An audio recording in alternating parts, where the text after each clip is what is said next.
AfterBuzzers, it's the Olympics, Rio 2016. This is the swimming portion. Lochte, Phelps, Ledecky, Manuel, let's go right now. You're tuning into the destination for TV superfan discussion, AfterBuzz TV. And now, let the buzz begin. Welcome to the swimming portion of our coverage of the 2016 Olympic Games in Rio. It's the Summer Olympics. Swimming's a big portion. My name is Michael Rippe. I'm your host. I'm joined by no other co-host, so it's just me. And you guys at home watching in the live chat, you can join me. You can find me on Instagram, Twitter, Snapchat, all over social media, at Mike Rips. It's right here in the header, MikeRips. What a great intro. Shout out to my engineer, Mark, because without him, we couldn't do this.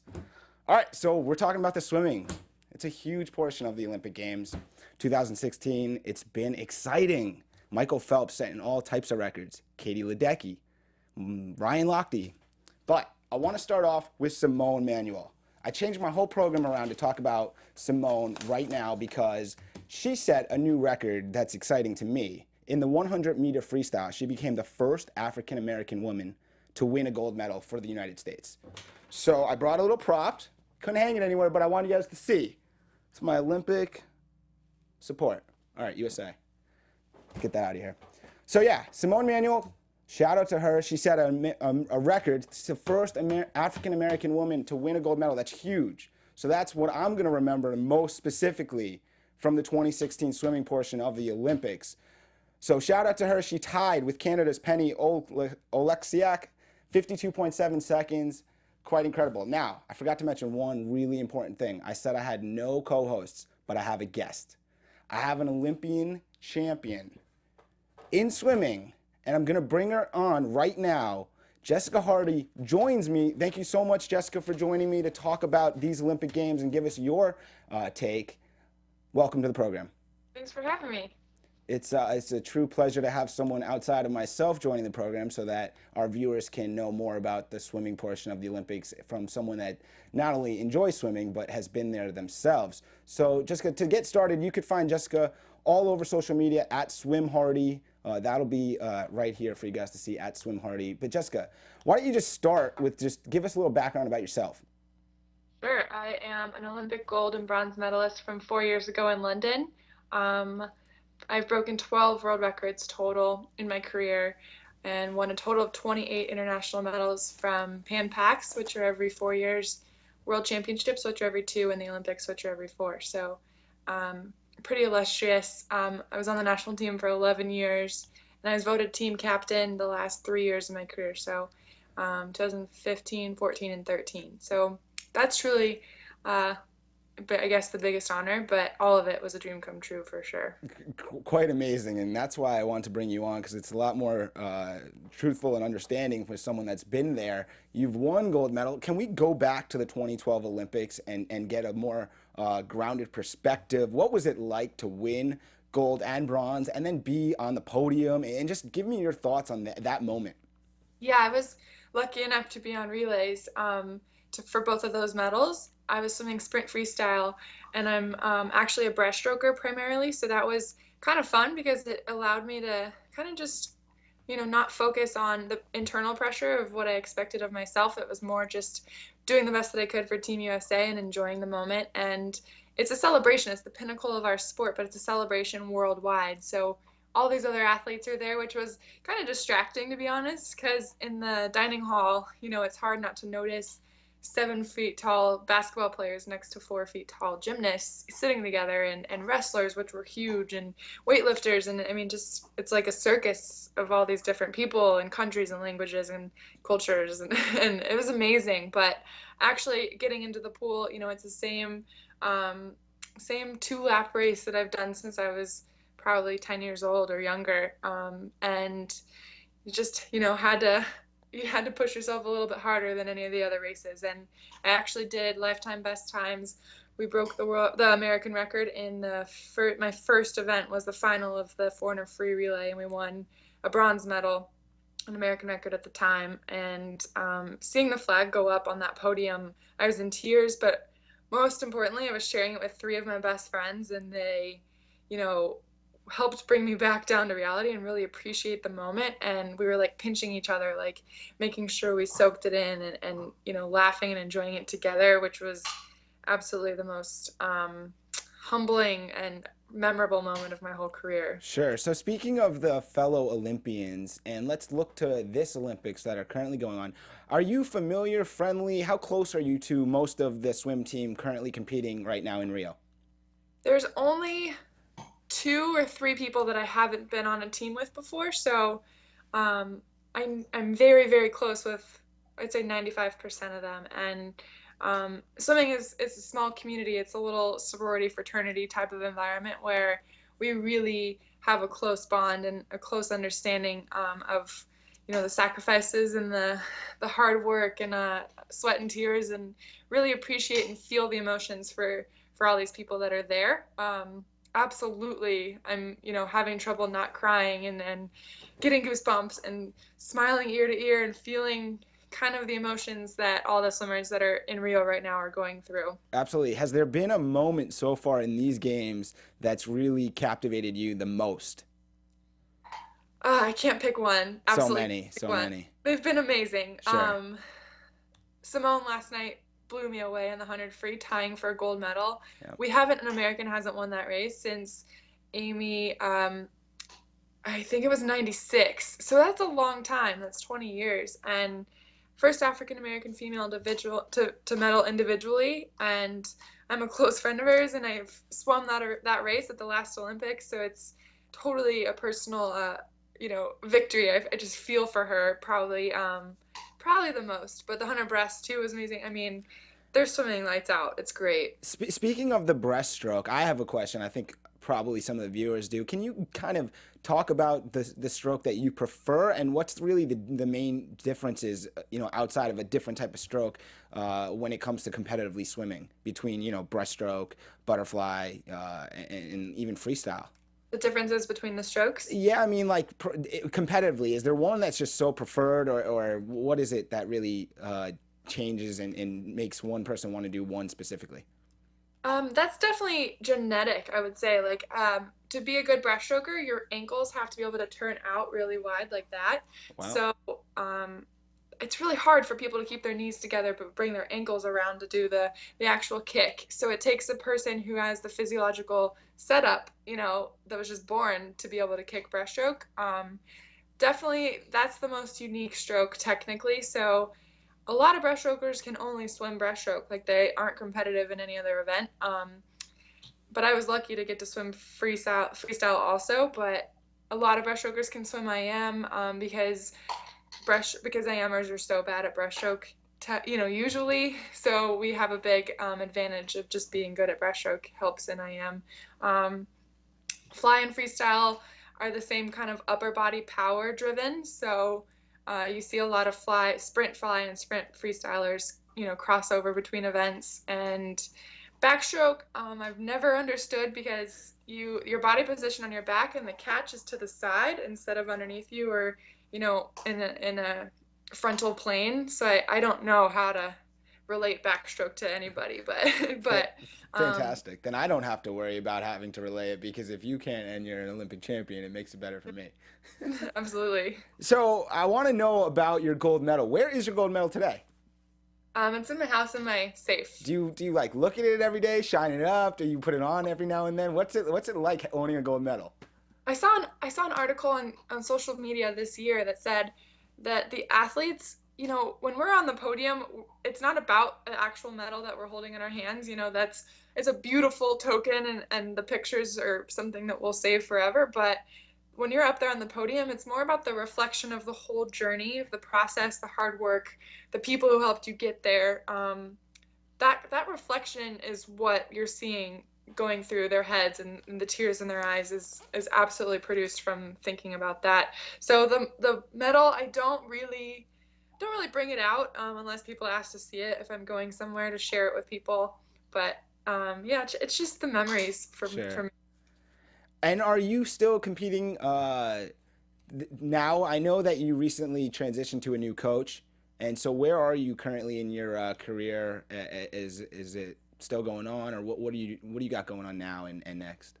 After Olympic trials, when I didn't make the team in the 100 breaststroke, I decided to take a step back. So right now I'm not competing, and I don't plan on competing anytime soon, but I love the sport. Absolutely will be swimming for the rest of my life.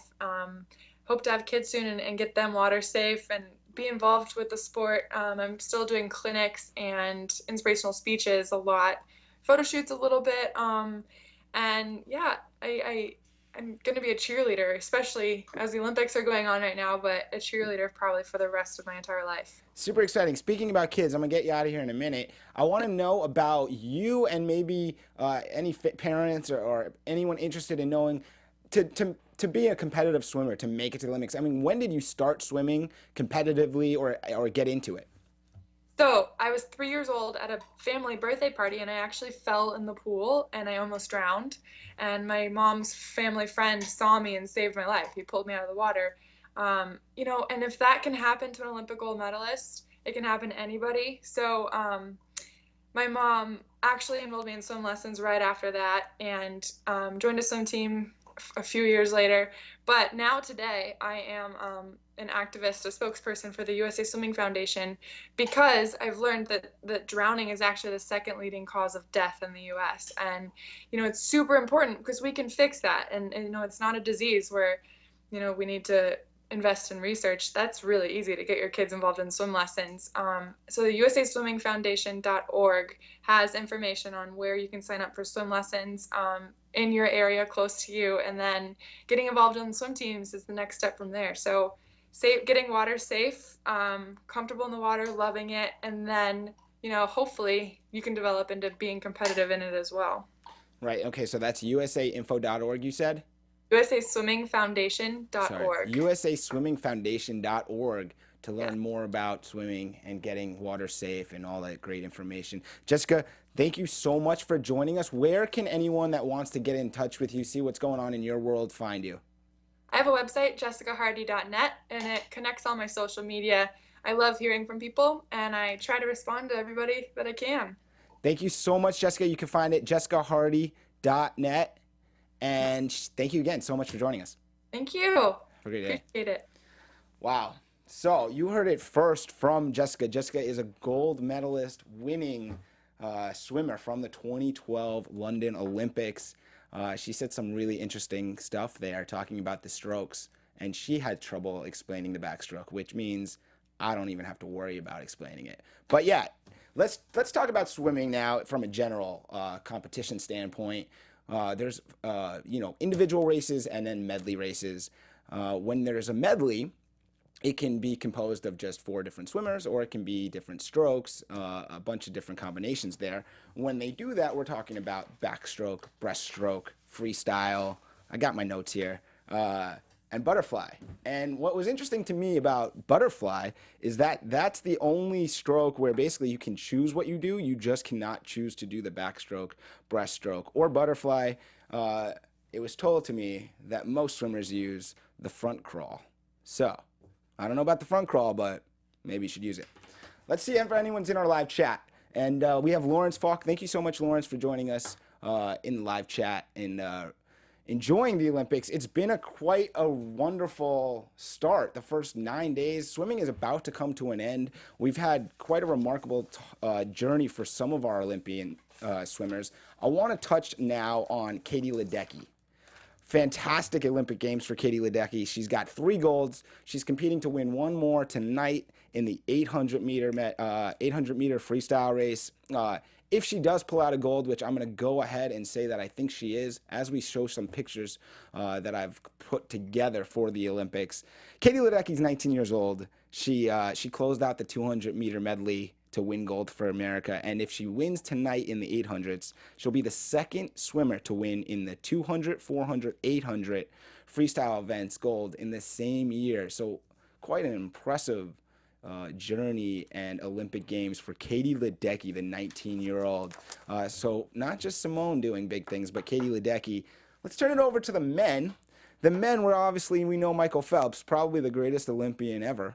He's got 22 golds, 13 of them individual golds by himself. a total of 26 medals in the Olympic Games. He's got 4 gold medals this Olympic Games. He's going for a 5th soon. Have a chance to add to that medal, Michael Phelps. He's won the 200-meter individual medley for the 4th consecutive games, which is remarkable when you think about it that they're 4 years apart. Michael Phelps, going to be the most incredible accomplished Olympian of my generation, maybe of all time. I'd love to know what you think. Join me in the comment section or the live chat and tell me, is Michael Phelps the greatest Olympian ever? And if not, who is the greatest Olympian ever? He's certainly the greatest Olympic swimmer, but maybe the greatest Olympic athlete of all time. Michael Phelps. Let's turn it to his counterpart, Ryan Lochte, another American swimmer. He's a little bit struggle, let's say, as he does have 12 medals, but he didn't finish in the medals last night in the race against Michael Phelps. A little disappointing on his end, but he's had a great Olympic Games himself. Couple medals for himself already. He's got a chance for another one. And it's funny, I listened to a conversation that he had at some point during the Olympics. He talked about how him and Michael Phelps are the best of friends, which, you know, is unique in the situation, knowing that they've been competing for a decade now. And really, you think about Ryan Lochte and you think, if there was no Michael Phelps, Ryan Lochte would basically be the Michael Phelps of this generation. So a guy that's not talked about as much, but a great Olympian in his own right. Ryan Lochte, 12 medals to himself, and that's a lot. I want to touch on Kazakhstan. Kazakhstan won their first swimming medal. They won a gold medal at the Games. Can you believe that? Kazakhstan, their first swimming gold medal. Congratulations to them. Funny story came about in the early portion of this Olympic swimming games with Kathleen Baker. You see, she was wearing her earrings in the swimming pool, and then she lost one. But good thing for Twitter, because as you see in our pictures, the great Twitter search called the Earring Search Party hashtag on Twitter helped her. And they sent scuba divers into the pool. And as you can see on our monitor, they found her earring. What would you do without Twitter in 2016? So, congratulations to Kathleen Baker on getting her earring back. Maybe not a medal, but an earring. Congratulations to the rest of the Olympians. What else did I want to talk to you about? Jessica Hardy's gone. I wanted to just touch on the live chat. Again, thank you so much, Lawrence Falk, for joining us. And cupping. How can I not talk about cupping? This amazing phenomenon that has been noticed on a lot of these swimming athletes during these Olympic Games. I want to tell you what cupping is. Cupping, it's a therapy in which heated glass cups are applied to the skin along the meridians of the body, creating suction as a way of stimulating the flow of energy. So basically, you're seeing a lot of these Olympic athletes, Michael Phelps, Ryan Lochte, some of the women with these weird circular marks on them, and you're wondering, are they aliens? What's going on? This is a strategy to increase blood flow and to maybe potentially increase healing, release pressure on their body, help them get in the pool and swim these insanely fast races, which is really incredible. I mean, just think about it. The next time you go for a swim, just go for a general swim, and then you think about how amazing it is that they're swimming at these crazy fast times, setting new records consistently. All the Olympic athletes I'm talking about, not just Michael Phelps, because it's quite a remarkable feat to be just a part of the Olympics, especially in swimming. And swimming is such a big part of the Summer Olympic Games. It was a pleasure to have Jessica Hardy join us. It was a pleasure to not have any co-hosts, but just you guys and me. Congratulations to the Olympians, Michael Phelps, Ryan Lochte. The women, Simone Manuel, set history, the first African-American woman to win gold medal. She's going to be somewhat of an inspiration to the next generations coming up. I thank you so much for joining me. Thank you to Mark, the engineer. And finally, you can find me on social media at Mike Rips, Snapchat, Instagram, Twitter. And I'm on a bunch of other after shows on AfterBuzz TV, usually with co-hosts. Till then, keep watching our coverage of the Olympic Games from Rio. We'll see you next time. Thanks so much. From executive producers Maria Menounos, Kevin Undergaro, Phil Svitek, and the entire AfterBuzz TV staff, we would like to thank you for listening to the AfterBuzz TV network. To watch or listen to other after shows and post comments or questions, be sure to visit AfterBuzzTV.com. I'm Sir Richard Wentworth, and this has been a presentation of AfterBuzz TV. Buzz you later. The views expressed herein are those of the hosts only and do not necessarily reflect the views of AfterBuzz TV or its owners or principals.